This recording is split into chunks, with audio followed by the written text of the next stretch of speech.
The Gateway brings you the day's news each weekday from around the St. Louis region and the state capitals in Jefferson City. Our schools are accredited. We don't need this bill. And Springfield. How many more years must pass before lawmakers see time is of the essence? I'm Abby Larico. Join me each weekday for The Gateway on the STLPR app or wherever you get podcasts. From St. Louis Public Radio. This is Politically Speaking. The annual veto session of the Missouri legislature is less than 1 week away. While Governor Mike Parson only vetoed one bill, he also vetoed over $500 million in funding from the latest state budget. And it's those budget vetoes that could lead to possible attempts to overturn them. On this episode of Politically Speaking, House Representative Paula Brown joins the show for the first time to talk about her expectations for veto session.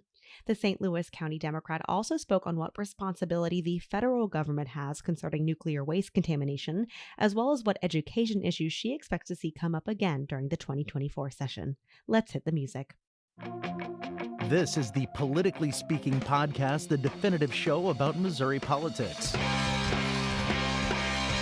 My promise to St. Louis was that I would do the absolute most for each and every person, starting with those who have the very least. What I wanted to do was look and see what other states are doing. We have to be willing to change those laws, that they are balanced and they affect everybody equally.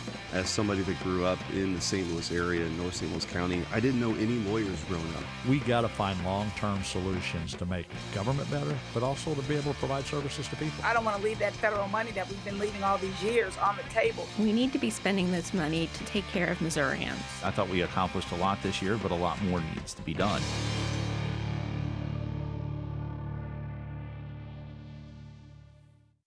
And welcome to Politically Speaking. I'm your host, State House and Politics reporter Sarah Kellogg.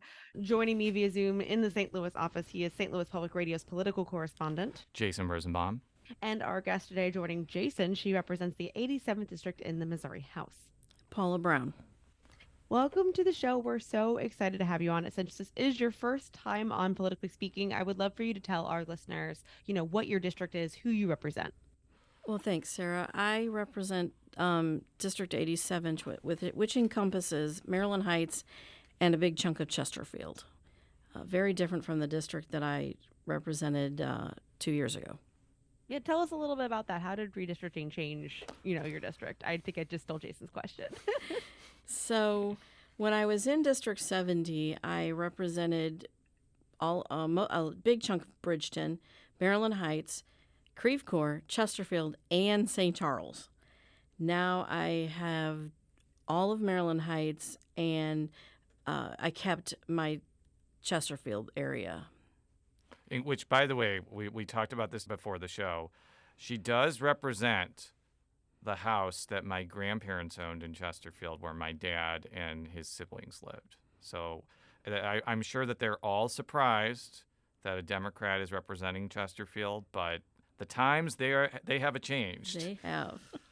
And because this is your first time on the show, tell us a little bit about yourself and what you did before you got into Missouri politics. Okay, I was an educator with the Hazelwood School District for 31 years.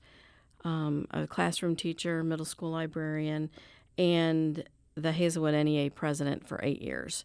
And then I moved into administration with professional development and human resources. When you ran in 2018, you lived in one of, if not the most competitive House districts in the state. Did you have any misgivings about running in such a challenging race compared to some of your other Democratic colleagues? I'm not sure I was smart enough to know to be nervous when I first ran. It was an interesting story. Margot McNeil and Bill Otto met with me and said, "Hey, you've said you always wanted to run for office. We have this opening. Are you interested?" And they got a flat no from me. Wasn't until Clara McCaskill called that I was like, okay, I'll consider this. And it was my husband who actually, in the end, said, "You always wanted to be part of the solution. Are you still there?"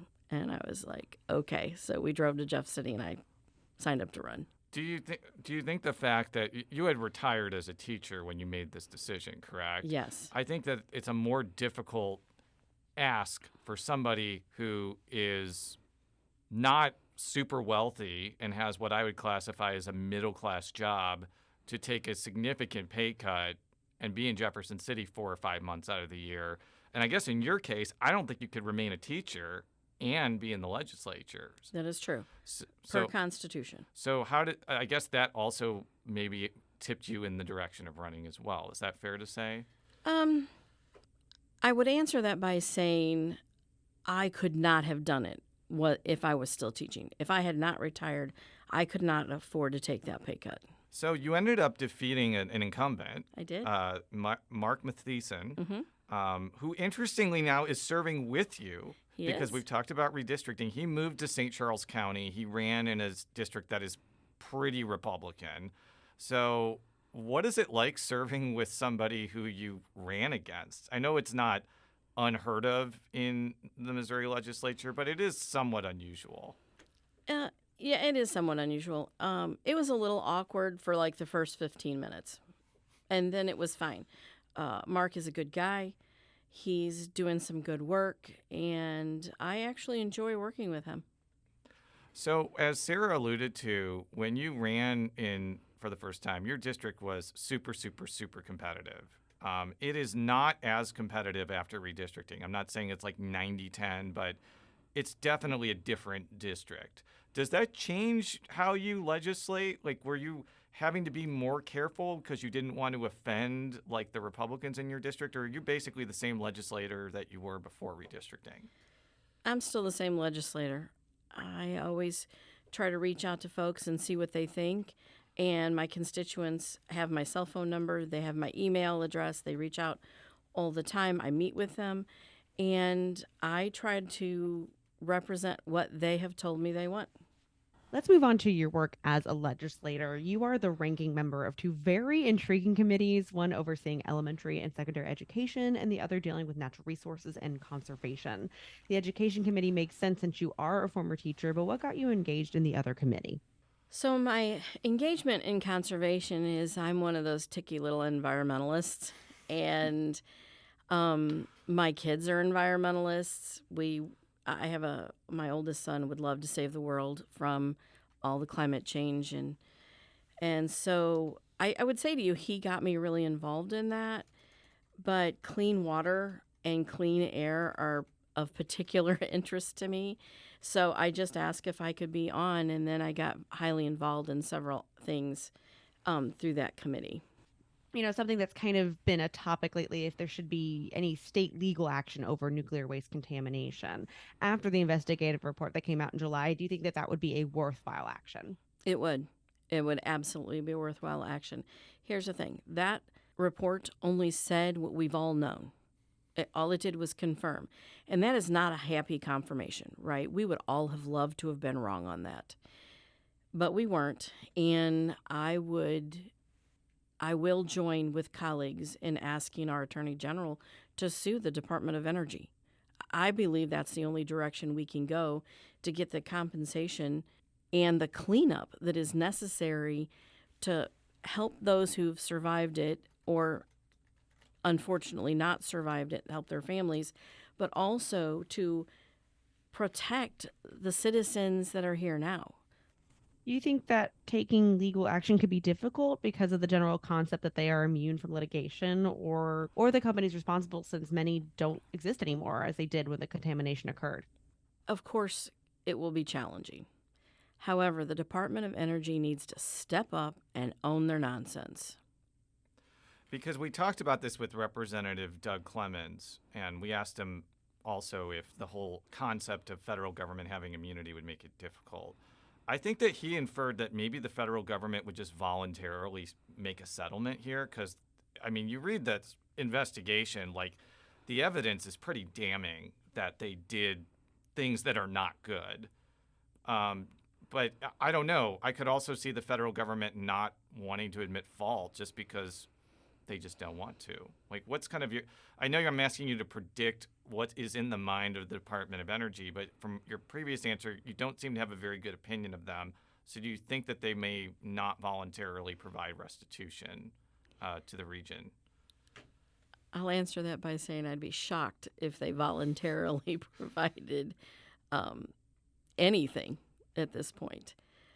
We have a record of decision for Westlake Landfill, and the company who owns that landfill is into the millions on trying to protect citizens, and we need the Department of Energy to step up and sign that record of decision so that they'll pay, and they haven't done that yet. So you're talking about Republic Services, which has the unfortunate the duty of owning that landfill, which, by the way, we talked about this before the show. Republic Services did not own that landfill when nuclear waste was dumped into it, but they are responsible for it, unfortunately. Right. There was an agreement in place to cap it when they bought it, and they thought all of this work was done, and then some other testing, other things came about, opened back the record, and now there's a cleanup there. In the meantime, Republic Services has worked diligently to keep the citizens as safe as possible for a mess that they did not create. One of the interesting things about this issue is you're seeing Democrats find agreement with Republican Senator Josh Hawley that people within the St. Louis region should be compensated for their sickness because of radioactive waste exposure. What do you think of Hawley's measure? And I assume that you are one of the Democrats that agrees with what he's doing. Well, I think it's a great amendment. And I think providing resources and compensation for people who have become ill because of this toxic waste is imperative. I don't know of anyone who disagrees with the direction this is going. This is not a partisan issue. This is a human issue, and we need to do everything we can to help those folks. So let's move on to education. What are some big educational issues that you expect to be top of mind when the legislature returns in 2024? So I think you're going to see two things. You're going to see open enrollment come back to the floor. I'm not sure if it'll be in the exact form that it went through last year, but you are certainly going to see that. That will be number one on the docket. The second one is, and I'm hoping that I've generated enough interest, is my bill to change the MAP test and accreditation and how we do that in the state of Missouri. All right, we'll talk about both of those. Let's start with open enrollment. It was something that passed the House last year. Inevitably, it died in the Senate. I guess if you want to explain to our listeners who maybe don't know what is open enrollment and kind of what this bill seeks to do and your thoughts on it. So open enrollment seeks to give parents a choice for their students to go to neighboring school districts, public school districts, with like an application process. So let me start at the top. You can choose a district around you. There is some transportation built into that. It is a voluntary thing to get into right now. There is some funding questions about it that I'm not quite sure where we are with that yet. And, we split mainly on party lines on this. However, there are some Republicans that aren't necessarily as happy with it as the sponsor would like them to be. I think it passed with 83 votes last year. Why do you think it's partisan, and why do you think there are some Republicans that are just not quite willing to vote for it and don't want to vote for it? So one of the biggest controversies that I've heard from or between Republican and conversation in the hearings is that they're worried that it's going to condense some school districts. So you will see some school districts sort of disappear, right? And because we have school districts of 78 kids out there, if they think that their neighboring school has better programming or better sports or whatever the case is, then you could see some folks leave to the point where it's not fiscally responsible to keep a school district open. That is their big concern. And nobody wants to see their school district disappear. I get that completely.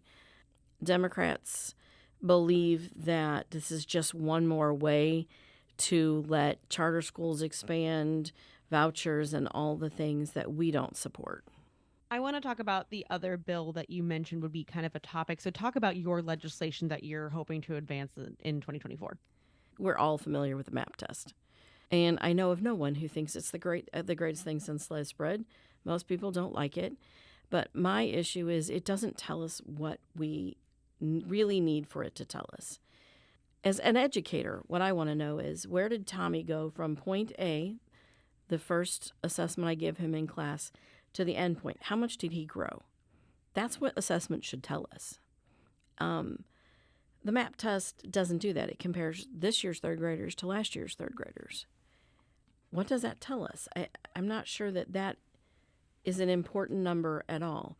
The other thing is, we don't typically get those results back until October. They're released to the teachers late October, early November sometimes. How do we impact instruction when we don't know where our kiddos are until then? We have months under our belt. So my bill says, find it. We give the MAP, let me go back. We give the MAP test to satisfy a federal requirement. That's how we ensure our federal funding. Title I, Title II, Title IV, and the other federal requirement is that you have to do the 17 tests across a child's career in public education, and we have to report our bottom 5%. You can do that with a one-day standardized test in each grade level, right? We can do that. It also, here's really interesting, is that MAP test is not required by the feds for accreditation. We are one of only a handful of states that do accreditation the way we do. So I've asked, and this is going to date me, but when I first started teaching, we used accreditation agencies. The one we were involved with in Hazelwood School District was North Central. And it was quite an extensive process to go through. You had to do a self-evaluation, and then they did an evaluation, and then they came and talked to you about what you see and what they see, and they actually gave suggestions on improvement. Right now, you get a report card in the newspaper, and no one says, here's some suggestions on how to improve this or that or whatever it is that people assume school districts are not doing well in. I just would like to see us go back to the accredited agency. I believe it is rigorous. It would certainly be built on the standards that Missouri has already defined. I think it will be less costly, and I think everybody could get behind this. And before we go to break, I was just looking on the House website. You proposed something similar to this in 2023 and actually passed out of committee 15-1. Yes. So this is not something, even though you're a Democrat in a supermajority legislature, some of those 15s were Republicans. Yeah. So it seems like this is something that may have more momentum in 2024. I am hopeful. It has been a great bipartisan conversation.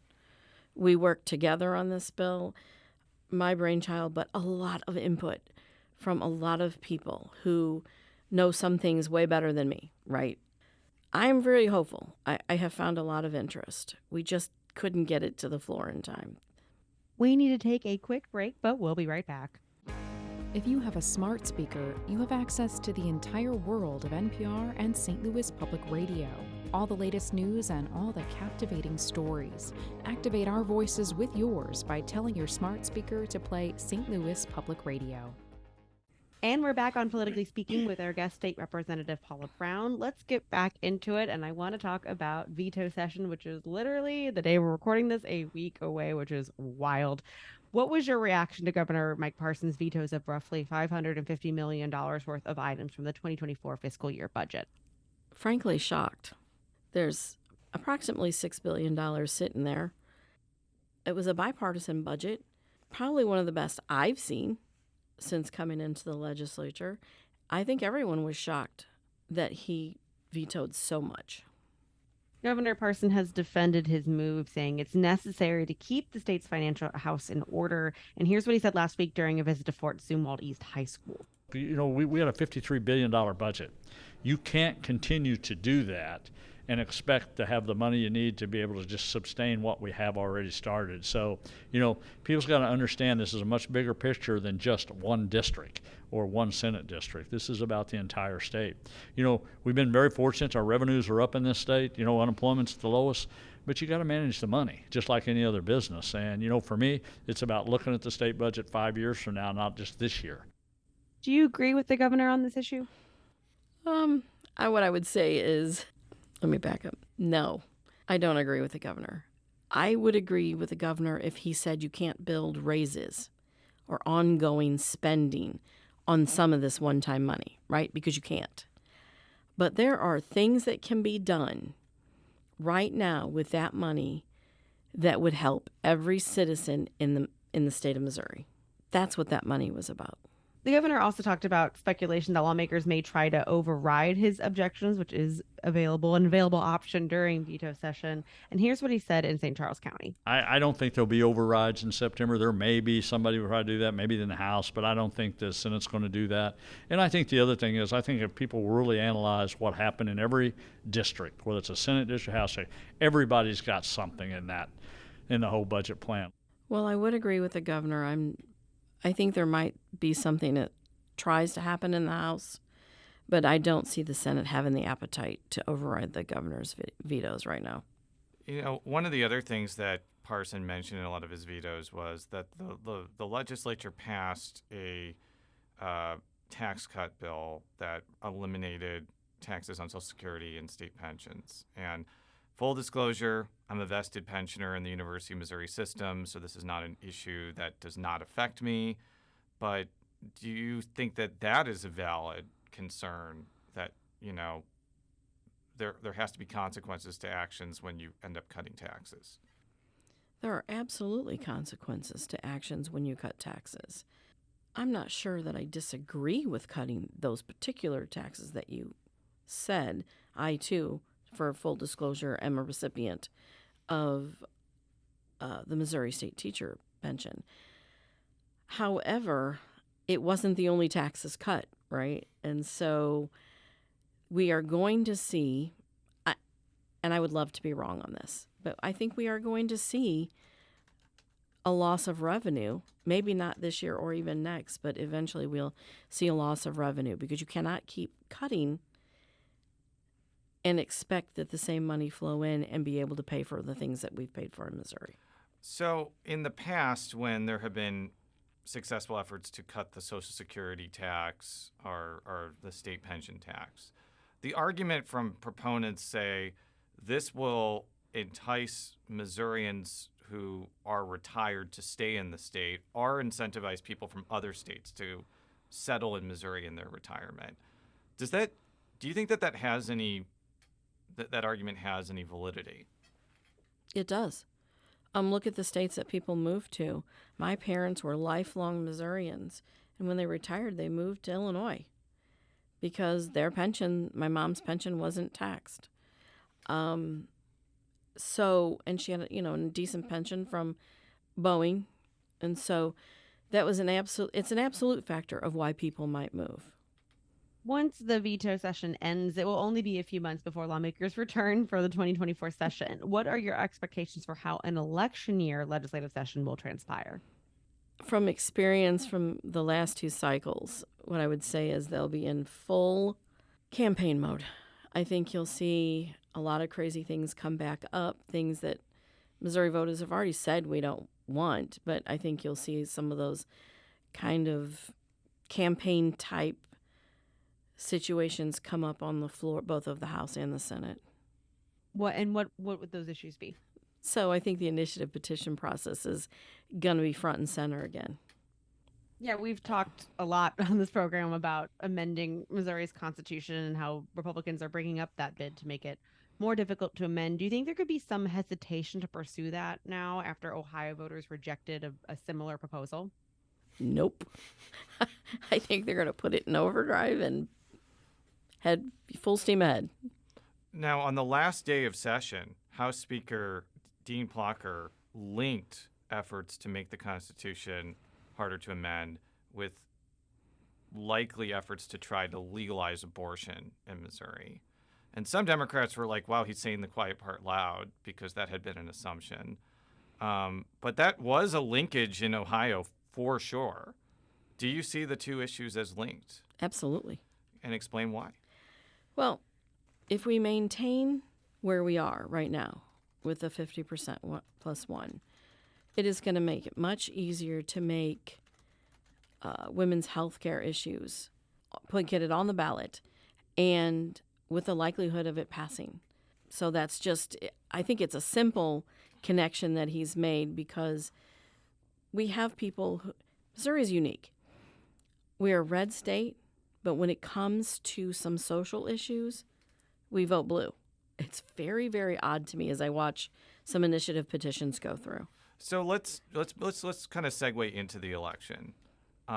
We don't know what the abortion legalization measure is going to look like. There's one group that's put forth 11 initiatives, and they're very different. We just had another group come out that wants to really focus on exceptions like rape, incest, life of the mother, but also possibly a 12-week window. I'm just curious, like, I know this is a difficult question to ask because we're being speculative, but do you think that there is a specific proposal that you think would gain 50 plus 1% to go away from the status quo right now, which is no abortions at all except for quote-unquote medical emergencies?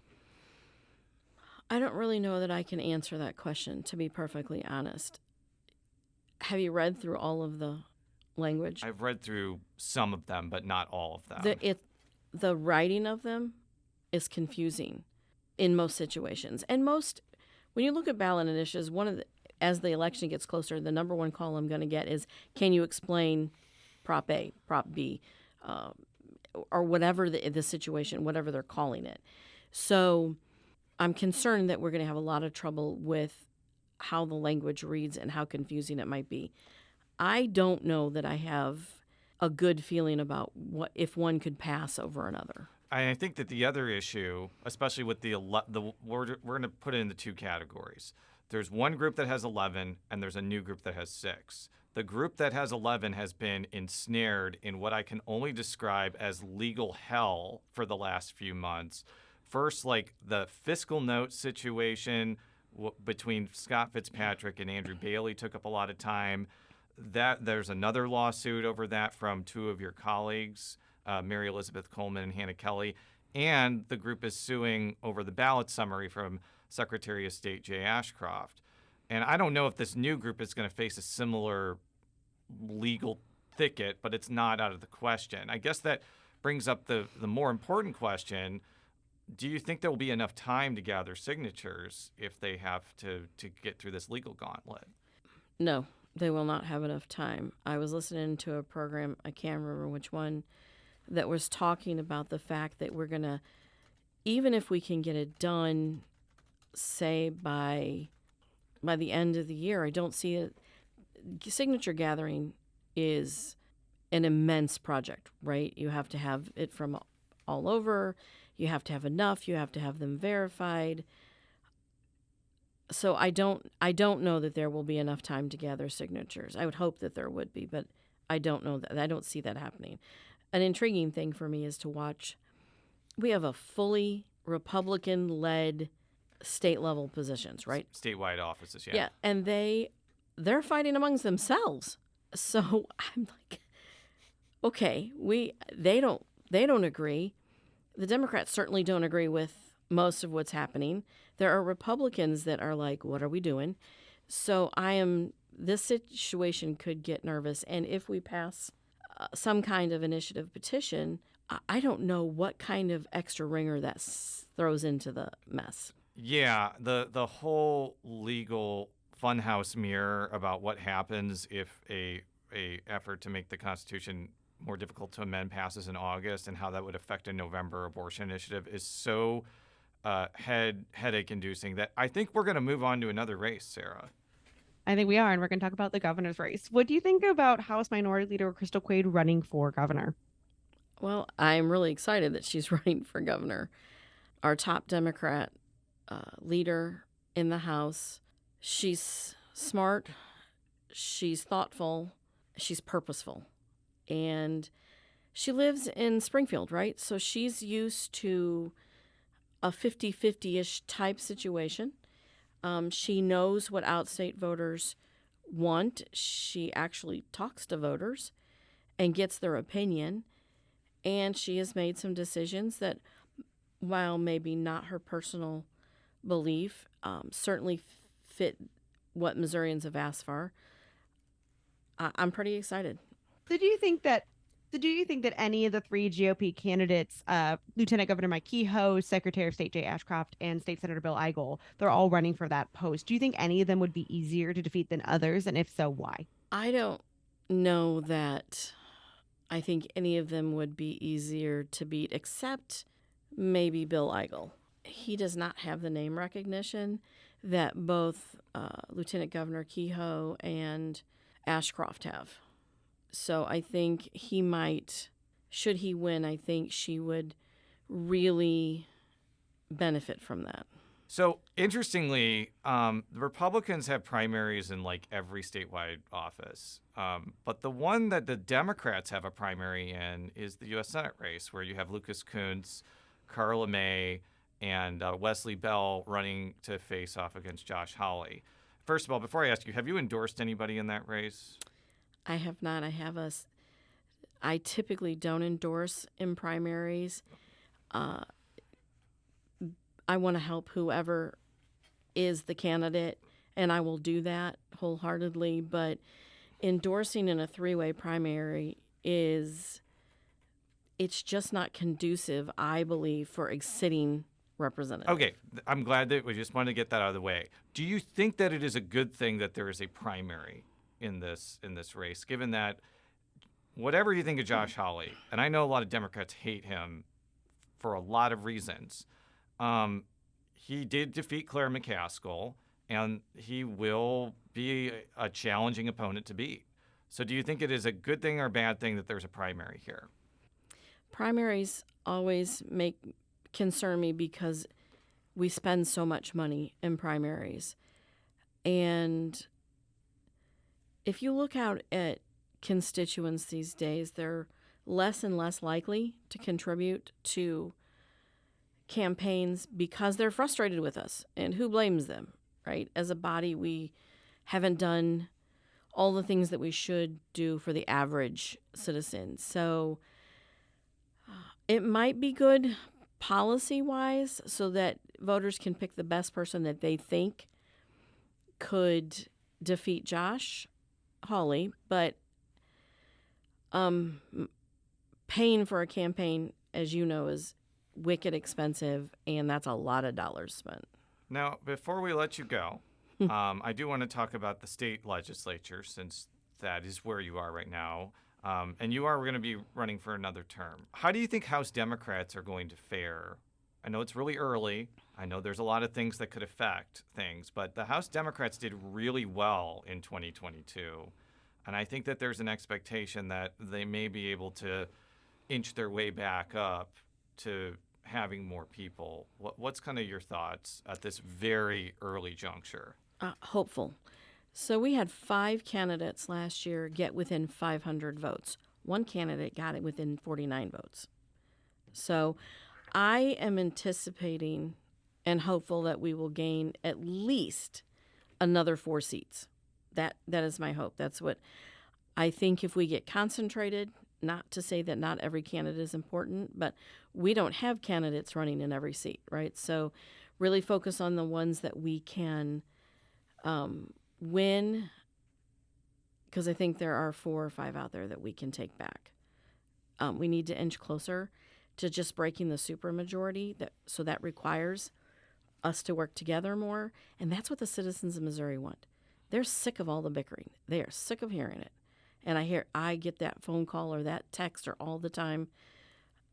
They want us to just go do our jobs and keep Missourians in the forefront. So if we could take a few seats back and break a supermajority, I think we could get to some place that Missourians might be less frustrated. That's all the time we have. Thank you so much, Representative Brown, for joining us on the show. Politically Speaking is a product of St. Louis Public Radio, which is a part of the University of Missouri-St. Louis. You can follow all of our coverage at stlpr.org. And Representative Brown, you're a wonderful first-time guest. We're happy to have you. It was awesome. Where can people find you on the internet where you want to be found? You can find me on my Facebook page, Committee to Elect Paula Brown. I also, if you look on that page, you can find my cell phone number and all my connections. You can also find me at paula.brown@house.mo.gov. and I am pretty good about getting back with you within 48 hours. Thank you so much, and until next time, so long.